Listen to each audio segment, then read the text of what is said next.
So what counts as a qualifying life event? When does retirement count? It's a great question. If you've ever wondered that about keeping your dependents on your FEHB in retirement, then stay tuned for this FERS Federal Fact Check.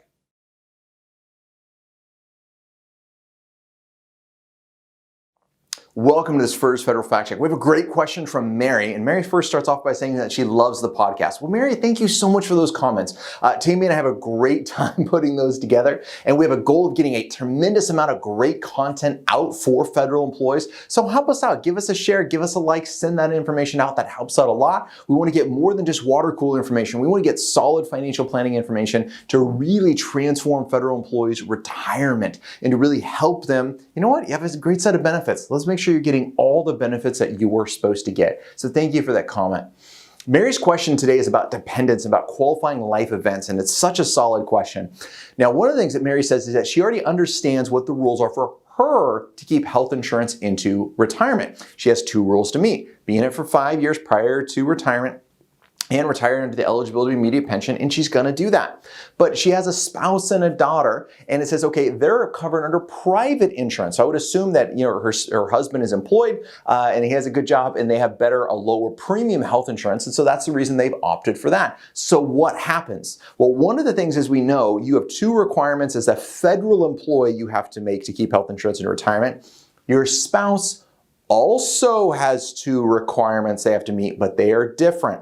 Requirement number one, they must be in FEHB before you die. Requirement number two, they must be receiving a survivor pension. So if Mary goes to retire and she does not leave her spouse a surviving pension, health insurance dies when she does, right? So you gotta leave him a survivor benefit. That's gonna be one. You can leave him a reduced one. May not be a smart idea, but that it would at least qualify for FEHB, but you gotta leave some survivor benefit that's gonna be there. The second thing is they must be in FEHB before she passes away. Here's the million-dollar question. When are you gonna pass away? We don't know. So I'm a fan of sooner than later. I would prefer to see family members, even at higher premium, in FEHB because it's such a great benefit they're gonna keep for their entire life. Now that's my preference. So the question that Mary has is she's gonna retire, and she's gonna retire outside of open season.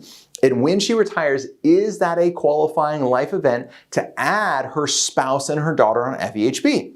Short answer is no, it is not a qualifying life event. If you jump on OPM's website, you go through qualifying life events. Now, if your spouse loses his health insurance coverage, let's say he retires or changes or his health insurance goes away, that is a qualifying life event to be moved under FEHB. We could do that one, but your retirement is not. So you'd have to do it inside of open season. I'm also a huge fan of not using qualified life events if we don't have to. I really prefer to do things in open season. Why? Because it's just easier. We've done it both ways, and it's just easier to make changes during open season than it is for qualifying life events. And I like it easier, especially when we're getting ready to retire. When it's easier, it's a little bit better. So I highly recommend that you look at these benefits, probably get your spouse and your husband, I'm sorry, both by that same person, you get your spouse and your daughter on your FEHB policy sooner rather than later. Yes, your premium's gonna go up. There's some things you could think about with maybe high deductible plans, maybe changing your health insurance, etc. But in that way, at least you know they're gonna be covered, God forbid, if something happens to you. If you have questions like this, then leave a comment below. Submit the questions to us on our website, planyourfederalretirement.com, and you could be featured in the next FERS Federal Fact Check. Till then, happy planning.